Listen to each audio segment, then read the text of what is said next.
یا ایھا الذین آمنوا، اے لوگو جو ایمان لائے ہو، خذوا پکڑو، لے لو، اختیار کرو، حذرکم اپنا بچاؤ۔ حذر اور حذر کا ایک ہی معنی ہوتا ہے کسی خوفناک چیز سے ہوشیار اور چوکنا ہونا، الرٹ ہونا۔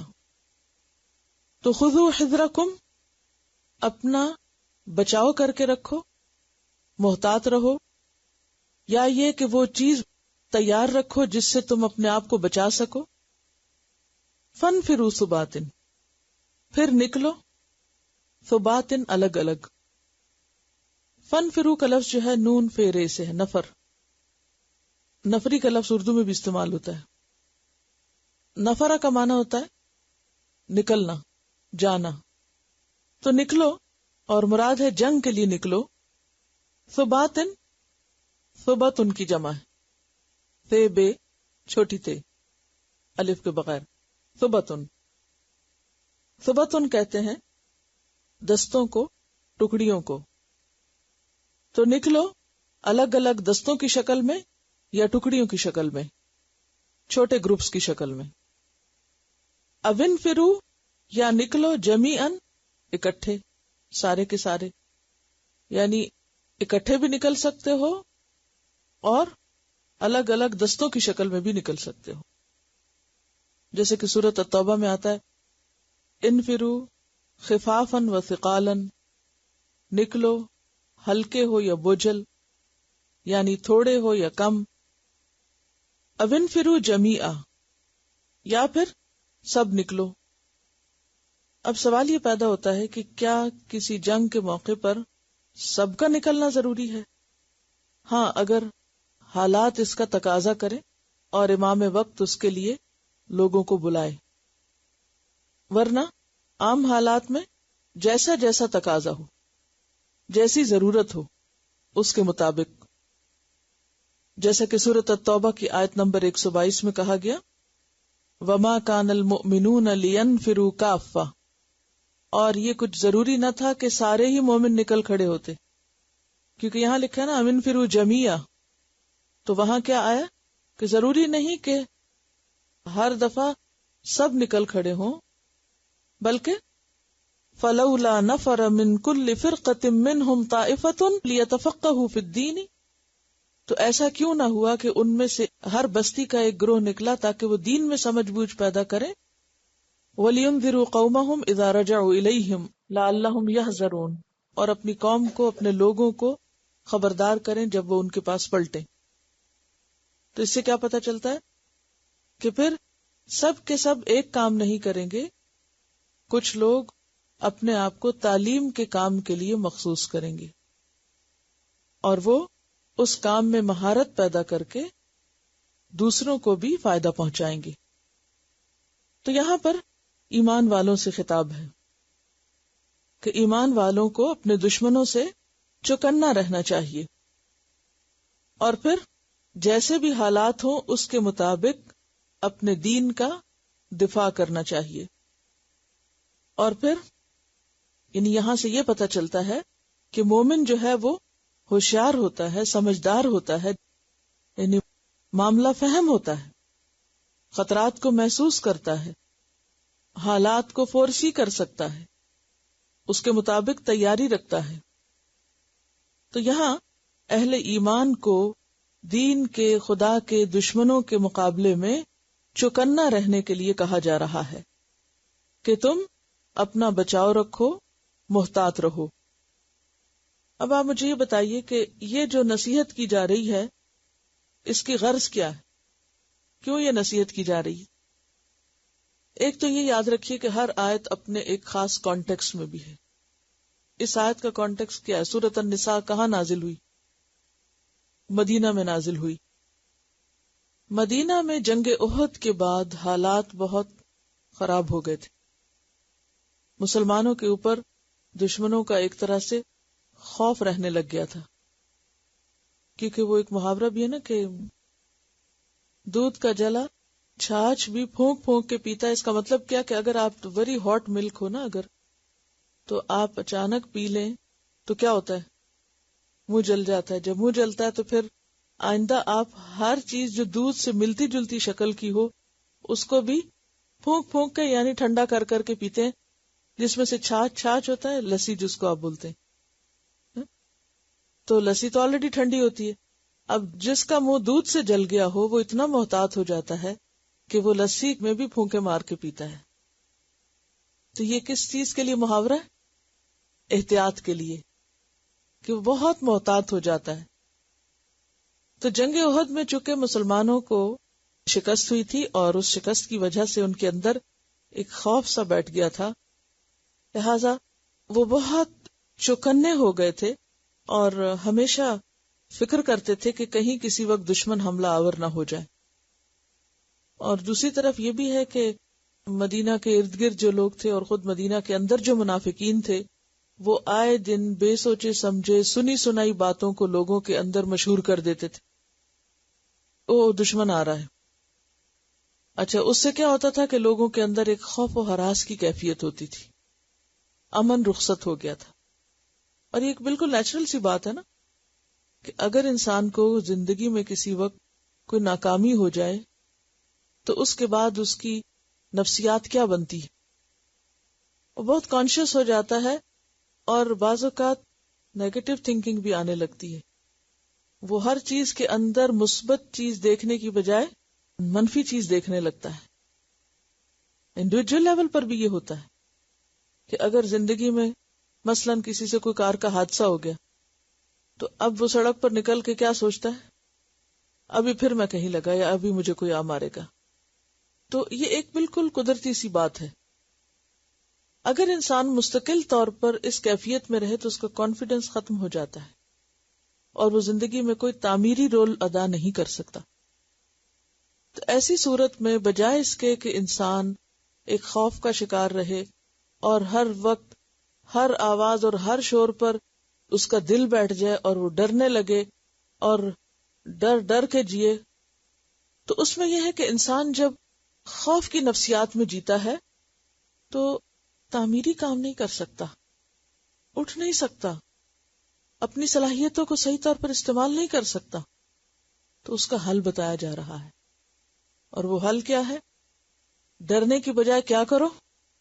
محتاط رہو، اپنی سرحدیں مضبوط رکھو، اپنا پہرا مضبوط رکھو، اپنی تیاری پوری رکھو.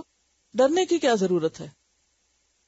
اب آپ دیکھیے کہ ایسے ہی جیسے کسی کے گھر میں خدا نخواستہ چوری ہو جائے تو اس کے بعد عموماً لوگ کیا کہتے ہیں؟ یہ گھر ہی چھوڑ دو. یہی ہوتا ہے نا، یہ گھر چھوڑ دو، یہ گھر ٹھیک نہیں. ابھی وہ تو آپ کہیں بھی جائیں گے تو کچھ بھی ہو سکتا ہے. تو مشکل صرف گھر چھوڑنے سے حل نہیں ہوگی، بلکہ اس کے لیے کیا کرنا ہوگا؟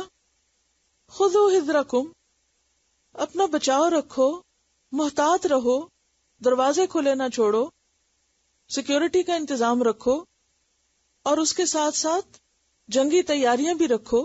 فانفروا ثباتن او انفروا جمیعا، حالات جس چیز کا تقاضا کریں اس کے مطابق اقدام کرو. کتنا خوبصورت سبق ہے اجتماعی زندگی کے لیے بھی اور انفرادی زندگی کے لیے بھی، کہ انسان کو اگر کبھی کوئی نقصان ہو جائے کسی بھی وجہ سے تو انسان پھر مایوس نہ ہو، خوف زدہ نہ ہو اور پیچھے کو نہ پلٹے اور سنی سنائی باتوں پر یقین نہ کرے. کیونکہ خوف زدہ انسان کی ایک اور نفسیات ہوتی ہے کہ وہ وہمی بھی بہت ہو جاتا ہے، توہمات کا شکار ہو جاتا ہے، سنی سنائی باتوں پہ یقین کرنے لگتا ہے. کیوں؟ کیونکہ وہ اپنا کانفیڈنس کھو چکا ہوتا ہے. تو یہاں پر ایک طرح سے کانفیڈنس بحال کرنے کا طریقہ بتایا جا رہا ہے اور پھر وار ٹیکٹکس بتائی جا رہی ہیں کہ تم جیسے مناسب سمجھو اس کے مطابق کام کرو. وَإِنَّ مِنْكُمْ، اور بے شک تم میں سے کن میں سے؟ مسلمانوں میں سے. لمن، البتہ جو، لَيُبَطِّئَنَّ، البتہ ضرور دیر لگائے گا، سستی دکھائے گا. کہ تم میں ایسے لوگ موجود ہیں، اور اشارہ کن کی طرف ہے یہاں؟ منافقین کی طرف، کہ جو ہیلے بہانے کر کے پیچھے رہیں گے. وہ نکلنا نہیں چاہیں گے، عذر معذرتیں کریں گے. فَإِنْ أَصَابَتْكُمْ مُصِيبَةٌ، پھر اگر پہنچے تم کو کوئی مصیبت، یعنی وہ تو ہیلے بہانے کر کے پیچھے رہ گئے اور تم نکل گئے، اور پھر اگر کوئی مصیبت آئی تم پر، جیسے کہ جنگ احد میں آئی، قالا، تو اس نے کہا، کس نے؟ ایسے لوگوں نے جو خود نہیں نکلتے اور بہانے کرتے ہیں، قد انعم اللہ علیہ، کہ تحقیق اللہ نے مجھ پر تو بڑا ہی انعام کر دیا، مجھ پر تو اللہ کا بڑا فضل ہو گیا. وہ کیسے؟ اذ لم اکن، جب کہ نہیں تھا میں، معہم، ان کے ساتھ، یعنی شکر ہے میں جنگ پر نہیں گیا، شہیدن، حاضر، میں جنگ میں موجود نہ تھا. یہ مجھ پر بڑا اللہ کا فضل ہوا، کیونکہ اگر میں جاتا تو میرا بھی یہی حال ہوتا، مجھے یہ نقصان اٹھانا پڑتا. تو یہ بات کیوں کی جا رہی ہے؟ یہ بھی مسلمانوں کو کانشیس کرنے کے لیے اور محتاط رہنے کے لیے. وہی جو بات ہے نا کہ مومن جو ہے وہ کیس اور فطن ہوتا ہے، وہ حالات کو دیکھ کر اندازہ کر لیتا ہے، اس کی نظر گہری نظر ہوتی ہے، اور وہ حقائق کو اندر تک تہ تک جا کے دیکھتا ہے، صرف اوپر اوپر سے نہیں چیزوں کو دیکھتا، گہری نظر سے دیکھتا ہے. تو اب حالات بتائے جا رہے کیونکہ منافقین کی منافقت سب پر تو نہیں کھلی ہوئی تھی، تو منافقین مسلمانوں کے اندر ملے ہوئے تھے اور مسلمانوں کے گروہ کا حصہ سمجھے جاتے تھے. اب جب کسی خوف کے موقع پر یا کسی جنگ کی دعوت کے موقع پر انہیں بلایا جاتا تو وہ اس طرح ریئیکٹ نہیں کرتے تھے جس طرح مخلص مومن کرتے تھے. مخلص مومنوں کا طریقہ کیا تھا؟ جیسے آپ پیچھے پڑ چکے ہیں کہ جنگ احد کے اگلے ہی دن جب بلایا گیا تو وہ پھر نکل پڑے. منافقین نہیں نکلتے تھے، کام چور لوگ تھے، کسی بھی قربانی کے موقع پر جان چھڑاتے اور بہانے کر کے پیچھے رہ جاتے. یہ جو بطہ کا لفظ ہے نا، لَيُبَطِّئَنَّ، یہ بے توئے حمزہ سے ہے. بت ان کا مطلب ہوتا ہے سست ہونا، پیچھے رہنا، دیر لگانا، ڈھیلا پڑنا، اور بعض اوقات دوسروں کی بھی ہمتیں پست کرنا. اس طریقے سے نہ خود کام کرنا، نہ کرنے دینا، نہ دوسروں کے لیے کوئی اچھی مثال بننا. کیونکہ عموماً ایسا ہوتا ہے نا کہ اگر کسی گروہ کے اندر ایک شخص بہادر ہو، کریجیس ہو، ہمت والا ہو، مشکل وقت میں ڈرنے، گھبرانے اور پریشان ہونے کی بجائے ایک ڈیسیژن لے کے نہیں، اس کام میں کیا مشکل ہے، کوئی مشکل نہیں، یہ کرنا ہے اور یہ ہو سکتا ہے، یعنی چیلنجز قبول کر سکتا ہو، تو جو ضعیف الاعتقاد اور کمزور قسم کے لوگ ہوتے ہیں وہ اس کے حوصلے کو دیکھ کر کیا کرتے ہیں؟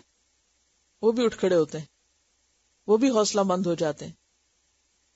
لیکن اگر کسی گروہ کے اندر صرف حوصلے پست کرنے والے لوگ ہوں، سست مزاج لوگ ہوں، کام نہ کر کے دینے والے ہوں، تو ان کا وجود معاشرے کے اندر نقصان دہ ہوتا ہے. عموماً جو کام کرنے والے ہوتے ہیں وہ بھی ان کو دیکھ کر ڈھیلے پڑ جاتے ہیں. وہ کہتے ہیں اچھا یہ نہیں نکل رہے تو ہم بھی نہیں نکل رہے، اور پھر الٹا اوپر سے جھوٹی خبریں، ادھر ادھر کی سنی سنائی باتیں اور وہمی باتیں اور بے وجہ کی منفی قسم کی باتیں عام کرتے ہیں، جس کی وجہ سے لوگوں کے حوصلے پست ہوتے ہیں. تو اللہ تعالیٰ خبردار کر رہے ہیں کہ دیکھو تمہارے اندر، تمہارے معاشرے میں ایسے لوگ موجود ہیں جو خود بھی پیچھے رہیں گے، چھپ جائیں گے، خطرے کے وقت نظر نہیں آئیں گے، دیر لگائیں گے، بہانے کریں گے، اور جب تم نکلو اور تمہیں کوئی مشکل پیش آئے تو پیچھے سے خوش ہو کے کہیں گے کہ شکر ہے ہم نہیں گئے اور شکر ہے ہم بچ گئے.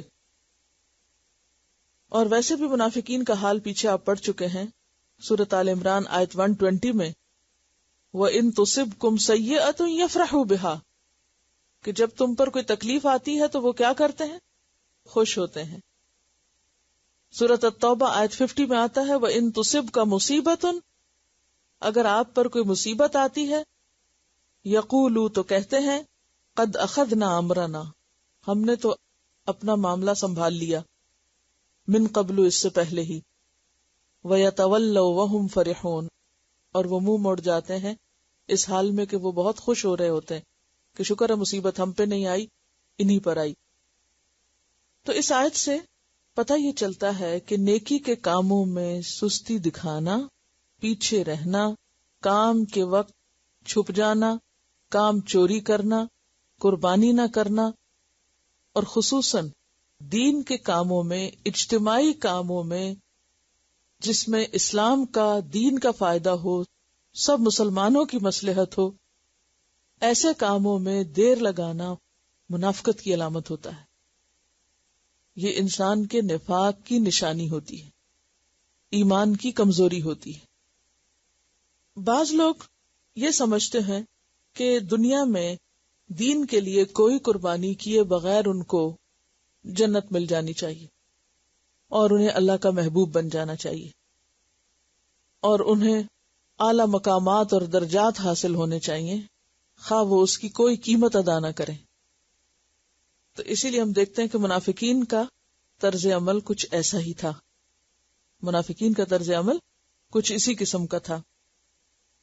وہ کیا چاہتے تھے کہ ایک طرف دیندار بھی کہلائیں اور دوسری طرف ان کو کوئی قربانی نہ کرنی پڑے، کیونکہ وہ تو یہ چاہتے ہیں کہ ہماری تعریف ان کاموں پر بھی ہو جو ہم نے کیے ہی نہیں.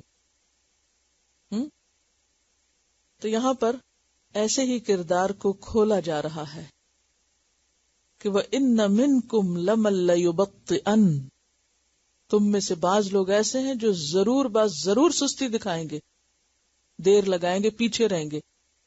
لَيُبَطِّئَنَّ، اس میں آپ دیکھیے دو ہیں تاکید کے سمبلز. کون کون سے؟ لام تاکید کا اور نون شد والا. یہ جب دو اکٹھے ہو جائیں تو پھر تو شدت پر شدت ہو جاتی کہ ایسے لوگ ہیں جو ضرور یہ کریں گے. اور پھر یعنی دو کام ہیں ان کے. نمبر ایک، خود آگے نہیں بڑھیں گے، قربانی نہیں کریں گے. اور نمبر دو، قربانی کرنے والوں پر اگر کوئی مصیبت آئے تو اس وقت خوش ہوں گے اور کہیں گے کہ شکر ہے ہم نے بڑی سمجھداری کا ثبوت دیا اور ہم بچ گئے. تو بچا کے نہ رکھ اسے کہ تیرا آئینہ ہے وہ آئینہ کہ شکستہ ہو تو عزیز تر ہے نگاہ آئینہ ساز میں. ترجمے میں اگر نہیں لکھا تو ضرور لکھ لیں. البتہ ضرور سستی دکھائے گا یا ضرور پیچھے رہے گا، دیر لگائے گا. اس میں ہمارے لیے کیا سبق ہے؟ دیکھیے، ایک کام وہ ہوتا ہے جو ہماری ذات کے لیے ہوتا ہے نا، ذاتی کام، پرسنل، گھر کے کام. ان میں عموماً ہمارا رویہ کیا ہوتا ہے؟ ذاتی کاموں میں ہمارا ایٹیٹیوڈ کیا ہوتا ہے؟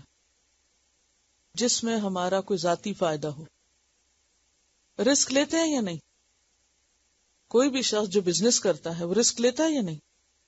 جب انویسٹمنٹ کر رہا ہوتا ہے رسک لیتا ہے نا، قربانی بھی کرتا ہے، وقت بھی لگاتا ہے، ہر چیز کا خطرہ مول لیتا ہے. بعض اوقات لوگوں کی طرف سے آنے والی مشکلات کو بھی برداشت کرتا ہے. لیکن آخر ایسا کیوں ہوتا ہے کہ جب دین کے کام میں کوئی قربانی کرنی پڑے، وقت یا مال یا جان لگانا پڑے، تو اس وقت ہم اس طرح آگے کیوں نہیں بڑھتے، اس طرح قربانی کیوں نہیں کرتے جس طرح ہم اپنے ذاتی کاموں کے لیے کرتے ہیں؟ یعنی ہم میں سے ہر ایک کو سوچنا چاہیے کہ یہ فرق کیوں ہے. آپ اپنے آپ کو انالائز کر سکتے ہیں. وہ کون کون سے کام ہیں جن کو آپ شوق سے، جلدی سے، فوراً کر لیتے ہیں، اور وہ کون کون سے کام ہیں کہ جن کو کرنے سے پہلے کئی دفعہ سوچتے ہیں اور پھر انتظار کرتے رہتے ہیں اور پھر آخر کار شرم کے مارے کر ہی لیتے ہیں. ہم میں سے ہر ایک کو اپنا جائزہ لینا چاہیے کہ میری جلدی کس چیز میں ہے اور میری تاخیر کس چیز میں ہے. اگر دنیا کے لیے جلدی ہے اور آخرت کے کاموں میں تاخیر ہے تو یہی منافقت ہے. حضرت عمر رضی اللہ عنہ حضرت حذیفہ کو قسم دے کے پوچھتے ہیں کہ بتاؤ کہیں منافقین میں میرا نام تو نہیں لکھا ہوا تھا، کیونکہ ان کو حضور صلی اللہ علیہ وسلم نے بتا دیے تھے نا نام. تو کہتے ہیں میں تمہیں قسم دے کے پوچھتا ہوں کہ میرا نام تو اس لسٹ میں نہیں تھا. یہ عمر کہہ رہے ہیں جو اتنی قربانیاں کر کے مکہ چھوڑ کے مدینہ آئے ہیں، اپنا گھر بار چھوڑ کے سب کچھ، اور ہر موقع پر قربانیاں کرتے نظر آ رہے ہیں، جان سے، مال سے، وقت سے، ہر چیز سے. ان کو خوف ہے اور فکر ہے کہ دیکھو میرا نام تو نہیں اس لسٹ میں منافقین والی. لیکن آج ہم میں سے کتنے لوگ ہیں جو اپنے بارے میں منافقت کا خوف بھی رکھتے ہوں کہ کہیں ہمارے اندر تو کوئی ایسی سمپٹم یا علامت نہیں، کوئی ایسی چیز تو نہیں کہ جو ہمیں مخلص اہل ایمان سے نیچے لا کے کہیں اور کسی کیٹیگری میں شامل کر دے. ہم سب کو سوچنے کی ضرورت ہے. ایک چھوٹا سا ٹیسٹ میں آپ کو دے رہی ہوں، چھوٹی چھوٹی چیزوں کا جائزہ لیجیے. جب ہم گھر میں ہوور لگاتے ہیں تو کس دل سے لگاتے ہیں؟ اگر یہاں لگانا پڑے تو کس دل سے لگاتے ہیں؟ چھوٹا سا اپنے آپ کا اندر سے جائزہ لیجیے. گھر میں اگر ہمیں شیشہ صاف کرنا ہو تو ہم کس طرح کرتے ہیں؟ کوئی چیز بنانی ہو، رکھنی ہو، اٹھانی ہو، کس دل سے اور کس نیت اور کس جذبے سے اپنے ذاتی کام کرتے ہیں؟ اور جب دین کے اجتماعی فائدے کے کام کرتے ہیں تو ہم کس دل سے کرتے ہیں، کس شوق سے کرتے ہیں، کس سوچ کے ساتھ کرتے ہیں؟ بس صرف ڈیوٹی پوری کرنی ہے. گھر میں تو ہم یہ نہیں سوچتے کہ صرف ڈیوٹی پوری کرنی ہے. اس کہتے ہیں یہ میرا کام ہے. آخر اللہ کے دین کا کام میرا کام کیوں نہیں؟ اس کام کو ہم میرا کام کیوں نہیں کہتے؟ یہ کسی اور کا نہیں، یہ ہم سب کا ہے. اور اگر ہم اپنی ذات کے لیے اتنے مخلص ہیں تو ہمیں دین کے نام پر کوئی بھی جو کام ہو رہا اس کے ساتھ بھی اسی درجے کی کمٹمنٹ ہونی چاہیے. اور خاص طور پر وہ کام جس سے براہ راست ہم فائدہ اٹھا رہے ہوں. یعنی ہمیں تو دین کے ان سارے کاموں میں حصہ ڈالنا چاہیے جن سے براہ راست اگر ہمیں ڈائریکٹلی کوئی فائدہ نہ بھی پہنچ رہا ہو. کہاں یہ کہ وہ جگہیں اور وہ کام جس سے ہمیں فائدہ پہنچ رہا ہو اس میں بھی اگر ہم ہاتھ لگاتے ہوئے ڈریں اور پیچھے رہیں اور بہانے کریں اور کسی نہ کسی طرح چھپنے کی اور بھاگنے کی فکر کریں تو پھر ہم کیا کریں؟ کیونکہ ہمارے سامنے تو کوئی جنگ ونگ تو ہے نہیں، ہم نے کہاں جانا ہے اور کیا ہم قربانی کریں گے دین کے نام پر؟ یہی چھوٹی چھوٹی قربانیاں نا. لیکن ہم عموماً اس وقت جو مسلمانوں کا دین کے معاملے میں رویہ ہے وہ کچھ اسی طرح کا ہی ہے کہ اپنی ذات مقدم ہے اجتماعی کام سے. وہ اس دن مجھے کوئی کسی جیو کا کال بتا رہا تھا، کسی ربائی کا کال تھا، شاید کوئی کوٹ کر رہا تھا، مجھے اب نام اور موقع یاد نہیں بہ رہا. اس نے کہا کہ وہ ہم اتنی نمازیں تو نہیں پڑھتے جتنی مسلمان پڑھتے ہیں، ہم اتنی دعائیں تو نہیں کرتے جتنی مسلمان کرتے ہیں، ہاں ہم کنٹریبیوٹ کرتے ہیں اور مسلمان نہیں کرتے. یعنی کہ ہم اجتماعی کاموں کے لیے اور اپنے مشن اور کاز کے لیے جو وقت لیتے ہیں اور جو مال دیتے ہیں اور جو اپنی ایفرٹس لگاتے ہیں وہ مسلمانوں میں نظر نہیں آتی. یہاں ہمارے اور ان میں فرق ہو جاتا ہے. یعنی اس چیز میں ہم آگے، اور یہ بالکل حقیقت ہے. انڈیویجولی ہم اپنے نماز، روزہ اور اپنی تسبیح اور اپنے فائدے کی کچھ چیزیں پھر بھی کر لیں گے، لیکن جہاں ایک کلیکٹیولی اسلام کی خدمت کا کوئی موقع آتا ہے تو وہاں ہم اس کام کو اپنا کام نہیں سمجھتے.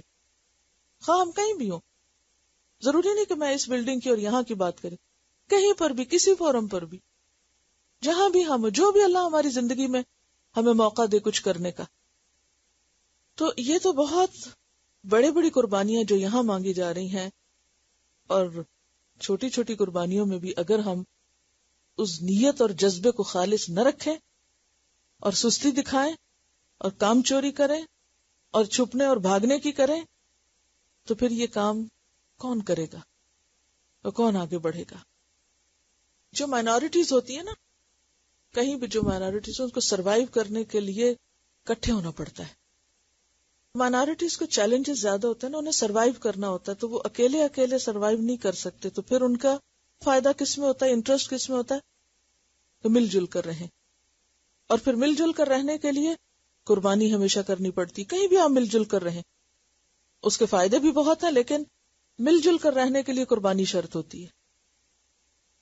یہ بتا رہی ہیں کہ ٹیری فاکس پہ چائنیز کا ایک چرچ بنا ہے کہ اتنا صاف ہے کہ بعض اوقات وہاں سے ویکنڈ پہ ڈرائیو کرتے ہوئے سلو ڈرائیو کر کے دیکھتی ہیں کہ ایک ایک تنکا اور ایک ایک چیز وہاں چنی ہوئی ہوتی ہے لوگوں نے، اور انتہائی آس پاس کا منظر صاف ہے تو اندر پتہ نہیں کتنا صاف ہوگا. اور مجھے بعضوں کا شرم آتی ہے کہ باہر اسلام کا نام لکھا ہو اور نیچے جہاں جو چیز جی چاہے پھینک دی جائے اور جو چیز جی چاہے بکھری بھی ہو، اگی بھی ہو. ہم آخر کیا نمونہ پیش کرتے ہیں؟ کس کے لیے؟ یعنی کوئی بھی اسلامک سینٹر ہو، اس کی باہر سے بلڈنگ اور باہر سے جو اس کا منظر ہے وہ اتنا اٹریکٹیو ہو کہ راہ چلتا رک جائے اور رک کے دیکھنے لگے اور دیکھتا دیکھتا اندر آ جائے کہ یہاں کون سی مخلوق رہتی ہے اور وہ کیا کرتی ہے، تاکہ ہم بھی ان میں شامل ہو جائیں۔ اور پھر جب وہ بلڈنگز اندر سے گندی ہے تو پھر اس کو لے آئیں ہم اپنی ذات کے اندر کہ پھر ہمارے دلوں میں کیا کچھ ہوگا، کیونکہ جیسے ہم اندر ہوتے ہیں نا، قدرتی طور پر باہر ویسے ہی چیزیں ہونے لگتی۔ بہرحال آگے چلتے ہیں۔ وَلَئِنْ أَصَابَكُمْ فَضْلٌ مِّنَ اللَّهِ، اور البتہ اگر پہنچے تم کو فضل اللہ کی طرف سے، اور فضل سے مراد یہاں مال غنیمت ہے، یعنی اگر کسی جنگ میں کامیابی ہو اور مال غنیمت حاصل ہو، اور مال غنیمت یا فضل کس کی طرف سے ہوتا ہے؟ سراسر اللہ کی طرف سے، کامیابی بھی اللہ کی طرف سے۔ لَيَقُولَنَّ، البتہ وہ ضرور کہے گا۔ کیا کہے گا؟ یا لیتنی کنت معہم، اے کاش میں بھی ان کے ساتھ ہوتا۔ فافوز فوزا عظیما، تو میں بھی یہ عظیم الشان کامیابی پاتا۔ عظیم الشان کامیابی اس کے سامنے کیا ہے؟ مال کا حاصل کرنا، مال غنیمت پانا۔ حالانکہ حقیقت میں عظیم الشان کامیابی کون سی کامیابی ہے؟ آخرت کی کامیابی۔ دنیا کی کوئی بھی کامیابی عظیم الشان کامیابی نہیں ہے، اصل کامیابی آخرت کی کامیابی ہے۔ اب یہ شخص جو اس وقت اس طرح کہتا ہے، مال کو دیکھ کر اسے عظیم کامیابی قرار دیتا ہے اور پھر اس وقت سوچتا ہے کہ کاش میں ان کے ساتھ ہوتا، تو اس شخص کو یہ بات کس طرح زیب دیتی ہے اور کس منہ سے کہتا ہے اور اس کا رویہ کیا ہوتا ہے؟ اور وہ یہ اس طرح کہہ رہا ہوتا ہے کہ الم تکم بینکم و بینہ مودہ، گویا کہ تمہارے اور اس کے درمیان کوئی قریبی تعلق، کوئی پیار محبت کا رشتہ تھا ہی نہیں۔ تو یہاں سے کأن سے لے کر مودہ تک کا جملہ جو ہے یہ جملہ معترضہ ہے، کلام کے بیچ میں آیا ہے۔ اس کو اگر آپ کسی بھی طرح باقی جملے سے الگ کر لیں تو بات زیادہ آسانی سے سمجھ میں آئے گی۔ اب سوال یہ پیدا ہوتا ہے کہ ایک سیدھے جملے کے بیچ میں ایک اور جملہ کیوں آیا؟ جملہ معترضہ نمبر 1 تو یہ ثابت کرتا ہے کہ یہ قرآن اللہ کا کلام ہے۔ کلام میں عام طور پر ایسا ہوتا ہے کہ ایک بات ہو رہی ہوتی ہے، بیچ میں سے روک کر دوسری بات واضح کر کے اور پھر جملہ مکمل کیا جاتا ہے، یعنی بیچ میں دوسری بات ایسی لائی جاتی ہے کہ جو اس کی اہمیت کو اور زیادہ واضح کرتی ہے۔ تو جملہ یوں مکمل ہو رہا ہے کہ اگر تمہیں اللہ کی طرف سے فضل پہنچے تو کہتا ہے کہ کاش میں ان کے ساتھ ہوتا اور بہت بڑی کامیابی پاتا۔ اور وہ شخص یہ بات اس انداز سے کہہ رہا ہوتا ہے کہ گویا تمہارا اور اس کا تو کوئی تعلق ہی نہیں تھا، اس کو تم سے کوئی دلچسپی نہیں تھی، تمہارے مشن سے کوئی دلچسپی نہیں تھی، اس کو ساری دلچسپی صرف اور صرف کس سے تھی؟ مال غنیمت سے۔ لہذا مال غنیمت پانے کے لیے تو وہ للچاتا ہے، یا یوں کہیے کہ مال غنیمت میں حصہ پانے کے لیے تو وہ للچا رہا ہے اور اس کو وہ عظیم الشان کامیابی قرار دے رہا ہے، اور اس کے برعکس جو جنگ میں جانے کا اصل مقصد تھا وہ اس کے سامنے ہے ہی نہیں، یا پھر کوئی انسانی ہمدردی یا اپنے دوستوں اور اپنے ساتھیوں کے ساتھ کسی قسم کا کوئی واسطہ تعلق تھا ہی نہیں۔ اب آپ دیکھیے کہ اس آیت سے ایک اور بڑی اہم بات پتہ چلتی ہے، اور وہ یہ ہے کہ انسان اگر دین سے محبت کرتا ہے تو لازماً دین والوں سے بھی محبت کرے گا، لازماً اس راستے میں چلنے والوں سے بھی اس کو ایک مودت اور محبت کا رشتہ ہوگا، اور وہ ہونا چاہیے۔ اور اگر وہ نہیں ہے تو پھر یہ کیا ثابت کرتا ہے؟ کہ اس کو اس مشن سے کوئی دلچسپی نہیں۔ دیکھیں نا، ایک بالکل نیچرل سی بات ہے کہ جس چیز کو آپ چاہتے ہیں اگر اس کو چاہنے والا کوئی اور بھی ہے تو کیا آپ کی چاہت اس شخص سے نہیں ہوگی جو اسی چیز کو چاہتا ہے جس کو آپ چاہتے ہیں. مثلا آپ کہتے ہیں مجھے اللہ سے محبت ہے، تو پھر قدرتی طور پر آپ کو ہر اس بندے سے محبت ہو جائے گی جو اللہ سے محبت رکھتا ہوگا. کیوں؟ کیونکہ آپ اس کو اپنے سے اس لیے قریب پاتے ہیں کہ جو آپ چاہتے ہیں وہ بھی وہی چاہتا ہے. ایک مشن ہے. نیوکلس ایک ہے نا، تو جب نیوکلس ایک ہوتا ہے تو جتنی بھی چیزیں اس کے ارد گرد ہوتی ہیں وہ سب اس سے بھی جڑی ہوئی ہوتی ہیں اور آپس میں بھی جڑی ہوئی ہوتی ہیں. وہ آپس میں ٹوٹی ہوئی نہیں ہوتی، اور اگر وہ آپس میں ٹوٹ جائیں تو پھر وہ نیوکلس سے بھی نہیں جڑ سکتی. ٹھیک ہے، اسی لیے یہ دعا بھی سکھائی گئی، اللہم ارزقنا حبک، اے اللہ ہمیں اپنی محبت دے، وحب من یحبک، اور ہر اس بندے کی محبت دے یا ہر اس شخص کی محبت دے یا اس کی محبت دے جو تجھ سے محبت کرتا ہے. کہ ایسا نہ ہو کہ ہم تجھ سے تو محبت کریں لیکن جو تجھ سے محبت کرتے ہیں ان سے محبت نہ کریں، کیونکہ دس از اے مسٹ. یہ پوری ایک چین بنتی ہے. اور اگر آپ کو ان لوگوں سے محبت نہیں جو آپ ہی جیسا مشن رکھتے ہیں تو اس کا مطلب یہ کہ آپ اپنے مشن سے محبت میں بھی جھوٹے ہیں، اس سے بھی آپ کو محبت نہیں. کیونکہ ایک منزل تک پہنچنے کے لیے ان سب کے ساتھ مل کر آپ کو چلنا ہوتا ہے. کوئی بھی شخص اس کام میں، خصوصاً دین کی خدمت کے کام میں، اکیلا نہیں چل سکتا، تنہا نہیں چل سکتا. اسے اپنے ساتھ اور لوگوں کی ضرورت ہوتی ہے. دنیا میں بھی آپ دیکھیے کہ کسی بھی بڑے کام کو کرنے کے لیے کوئی ایک بڑا پتھر ہی ہلانا ہٹانا ہو تو کیا کرنا ہوتا ہے؟ 4-5 لوگ چاروں سمتوں سے لگیں گے اور پھر وہ اٹھے گا. تو اسی طرح دین کی خدمت کا کام تنہا نہیں ہو سکتا. یہ بھاری پتھر کوئی ایک شخص نہیں اٹھا سکتا. اس کے لیے ضروری ہے کہ کچھ اور لوگ آپ کے ساتھ ہوں. جب وہ آپ کے ساتھ ہوں گے تو ان کے ساتھ کوآرڈینیشن ضروری. اگر 4 پتھر اٹھانے والے باہم کوآرڈینیٹ نہ کریں تو خالی زور لگاتے رہیں تو بھی پتھر نہیں اٹھتا.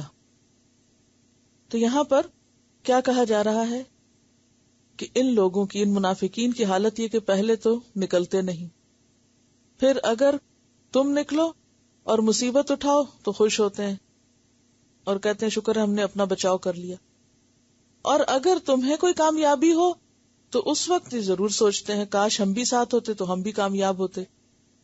اور یہ بھول جاتے ہیں کہ تمہارا اور ان کا ساتھ ہونے کا کوئی اور بھی سبب تھا، اور سبب بھی تھا ساتھ ہونے کا، محبت کا، مودت کا. محبت اور مودت کی وجہ کوئی مال نہیں تھا کہ تم اکٹھے ہوئے تھے مال غنیمت کمانے یا دنیا کے فائدے اٹھانے. تم تو سب اکٹھے تھے کس لیے؟ اللہ کے دین کی ترقی کے لیے، ایک مشن کے لیے.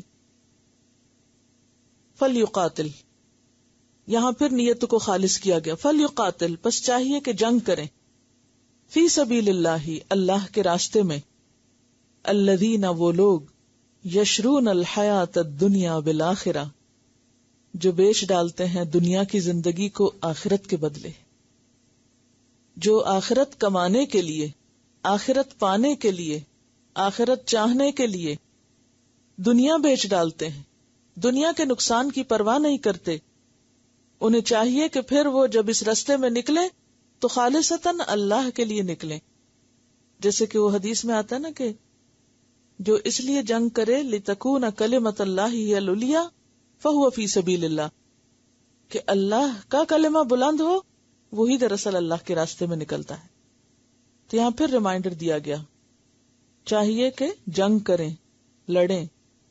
کس میں؟ فی سبیل اللہ، صرف اللہ کے راستے میں. تو اس سے یہ بھی پتہ چلتا ہے کہ مومن کے لیے جنگ صرف ایک ہی مقصد کے لیے جائز ہے، کسی دوسرے مقصد کے لیے نہیں، اور وہ مقصد ہے اللہ کا کلمہ بلند کرنا جب بھی حالات اس کا تقاضا کریں.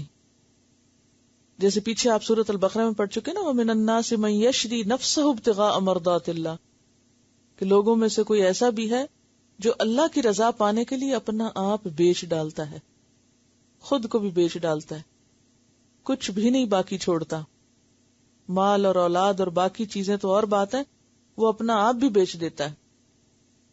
تو یہاں بھی کیا ہے کہ جو لوگ دنیا کی زندگی بیچ ڈالتے ہیں آخرت کی زندگی پانے کے لیے، مراد کیا آخرت کی کامیابی پانے کے لیے، انہیں چاہیے کہ پھر وہ اپنی نیتیں درست رکھا کریں، اور جو بھی وہ کام کریں اللہ کے نام کی بلندی کے لیے کریں، نہ اپنا نام بلند کرنا اور نہ ہی کسی دوسرے کا۔ وَمَن يُقَاتِلْ فِي سَبِيلِ اللَّهِ، اور جو بھی اللہ کے راستے میں جنگ کرے گا، فَيُقْتَلْ، پھر مارا جائے، او یغلب، یا غالب آ جائے، فَسَوْفَ نُؤْتِيهِ، پس ان قریب ہم دیں گے اس کو، اجرًا عظیما، اجر عظیم۔ یعنی اس راستے میں اگر کوئی شخص کسی دشمن کے ہاتھوں مارا جائے یا پھر وہ کسی کو مار دے اور غالب آ جائے، تو دونوں صورتوں میں، یعنی خواہ غازی ہو خواہ شہید، دونوں صورتوں میں اس کے لیے کیا ہے؟ اجر عظیم۔ تو اس آیت سے کیا پتہ چلتا ہے؟ نمبر ایک یہ کہ ایک مومن کسی دنیاوی مقصد کے لیے جنگ نہیں کرتا۔ جیسے اور قوموں کے مقاصد کیا ہوتے ہیں جنگ کرنے کے؟ کبھی کسی ملک کے تجارتی وسائل پہ قبضہ کرنا، کبھی اس کے یعنی بیسیکلی پرسنل انٹرسٹ ہوتے ہیں یا اپنی قوم کے انٹرسٹ ہوتے ہیں۔ تو یہاں پر بیسیکلی کیا سکھایا جا رہا ہے کہ مومن کسی پر زیادتی کرنے کے لیے، ظلم کرنے کے لیے، ان کی زمین یا ان کے وسائل اور ریسورسز پر قبضہ کرنے کے لیے جنگ نہیں کرتا، بلکہ وہ کس لیے جنگ کرتا ہے؟ اللہ کی رضا کے لیے، دین کی سربلندی کے لیے، آخرت کے فائدے کے لیے۔ تو پہلی بات جنگ کا مقصد بتا دیا گیا، دوسری بات اس کا اجر بتا دیا گیا کہ کتنا بڑا اجر ہے، اور بعض احادیث سے بھی اس کا اجر پتہ چلتا ہے۔ مثلا بخاری کی حدیث ہے، سہیل بن سعد کہتے ہیں کہ آپ صلی اللہ علیہ وسلم نے فرمایا، اللہ کی راہ میں ایک صبح یا شام نکلنا دنیا و ما فیہا سے بہتر ہے۔ حضرت ابو ہریرہ فرماتے ہیں کہ آپ صلی اللہ علیہ وسلم نے فرمایا، اس ذات کی قسم جس کے قبضے میں میری جان ہے، میں چاہتا ہوں کہ اللہ کی راہ میں شہید کیا جاؤں، پھر زندہ کیا جاؤں، پھر شہید کیا جاؤں، پھر زندہ کیا جاؤں، پھر شہید کیا جاؤں۔ یعنی واقعی اگر کوئی خالصتاً اللہ کی رضا کے لیے سب کچھ کرتا ہے اور دنیاوی مفادات اور زمینوں کی جنگ نہیں کرتا، تو ایسا شخص اگر مارا بھی جائے تو وہ ایسا لطف اٹھاتا ہے کہ بار بار اسی طریقے سے پھر مرنا چاہتا ہے۔ تو فیقتل کی بات یہاں کی گئی۔ پھر فرمایا وما لکم، اور کیا ہے تم کو، لا تقاتلون، نہیں تم جنگ کرتے، فی سبیل اللہ، اللہ کے راستے میں۔ اب یہاں ابھارنے کے لیے یہ انداز اختیار کیا گیا کہ آخر ایسا کیوں نہیں؟ تعجب کی بات ہے کہ تم نہیں نکلتے اس راستے میں، تم نہیں نکلتے جنگ کے لیے، والمستضعفین، اور کمزور سمجھے گئے، من الرجال، مردوں میں سے، والنساء، اور عورتوں میں سے، والولدان، اور بچوں میں سے، الذین، وہ لوگ، یقولون، جو کہتے ہیں، کیا کہتے ہیں؟ ربنا، اے ہمارے رب، اخرجنا من هذه القریۃ، نکال ہمیں اس بستی سے، الظالم اہلها، جس کے رہنے والے ظالم ہو گئے، واجعل لنا من لدنک ولیا، اور بنا ہمارے لیے اپنے پاس سے کوئی مددگار، واجعل لنا، اور بنا ہمارے لیے من لدنک نصیرا، اپنے پاس سے کوئی ناصر و مددگار، دفاع کرنے والا۔ نبی صلی اللہ علیہ وسلم جب ہجرت کر کے مدینہ تشریف لے آئے تھے تو جہاں ایک طرف مدینہ پر بار بار یلغار ہو رہی تھی، وہاں دوسری طرف مکہ میں پیچھے رہنے والے مسلمان جو ہجرت نہیں کر سکے تھے، عورتیں اور بچے، بیمار، معذور لوگ، ان کو کفار ان کے اسلام کی وجہ سے بہت ستاتے تھے اور تنگ کرتے۔ جیسے آپ جانتے ہیں کہ نبی صلی اللہ علیہ وسلم اور آپ کے ساتھیوں کی ہجرت کی وجہ بھی کیا تھی؟ کیوں ہجرت کی تھی؟ دشمنوں کے مظالم کی وجہ سے، اہل مکہ کے ظلم کی وجہ سے انہوں نے ہجرت کی تھی۔ اب جو ہمت والے تھے، طاقت والے تھے، وہ تو ہجرت کر کے آ گئے، لیکن جو کمزور بچے تھے یا عورتیں تھیں وہ نکل نہیں سکتے تھے، وہ ہجرت نہیں کر سکتے تھے۔ اب ان کا اسلام ظاہر کرنا ان کے لیے ایک بہت بڑی مشکل کا ذریعہ بن گیا تھا، تو وہ وہاں روتے تھے اور پکارتے تھے، کمزور مرد یعنی بوڑھے یا بیمار، اور عورتیں اور بچے جو کافروں کا ظلم و تشدد برداشت کرنے پہ مجبور تھے، وہ فریادیں کرتے تھے اللہ سے. کیا فریادیں؟ ربنا اخرجنا من هذه القرية، یا رب تو ہمیں اس بستی سے نکال. کس بستی سے؟ مکہ سے. کیوں نکال؟ الظالم اہلها، جس کے رہنے والے بہت ظالم ہو گئے، ہمیں ان ظالموں کے چنگل سے نجات دے. وہ ظلم کیوں کرتے تھے؟ ان کے اسلام کی وجہ سے. اللہ کے بندوں پر ظلم ہو رہا تھا اللہ کا نام لینے کی وجہ سے. وَجَعَلْ لَنَا مِن لَّدُنْكَ وَلِيًّا، اور بنا ہمارے لیے اپنے پاس سے کوئی مددگار، یعنی کوئی ایسا بندہ پیدا کر کہ جو ہمیں اس چنگل سے نجات دلائے، اس ظلم سے نجات دلائے. وَجَعَلْ لَنَا مِن لَّدُنْكَ، اور بنا ہمارے لیے اپنے پاس سے نصیرا، کوئی مددگار. اب اردو ترجمہ تو ولی کا بھی مددگار ہے اور نصیر کا بھی، لیکن دونوں کا فرق کیا ہے؟ ولی کہتے ہیں من یتولی الامور، جو مختلف کاموں کا ذمہ دار ہو اور معاملات کو ہینڈل کرنا جانتا ہو، جو آپ کو فائدہ پہنچا سکے، جو آپ کے کام کر سکے. تو یا اللہ تو ہمارے لیے کو مددگار ایسا پیدا کر کہ جو ہمیں اس مشکل سے نجات دلائے، ہمارے لیے ایسا مددگار ثابت ہو کہ ہمیں ہماری اس مصیبت سے باہر نکالنے والا ہو. اور نصیر کا مطلب ہوتا ہے دفاع کرنے والا، کہ جو آ کے ہمیں پروٹیکٹ کرے اور جو ہمیں ڈیفینڈ کرے. حضرت ابن عباس جب اس آیت کو پڑھتے تو کہتے کہ میں اور میری ماں ان لوگوں میں سے تھے جنہیں اللہ نے معذور رکھا، یعنی اس آیت میں ہمارا ذکر ہے. عبداللہ بن عباس جی چھوٹے تھے نا.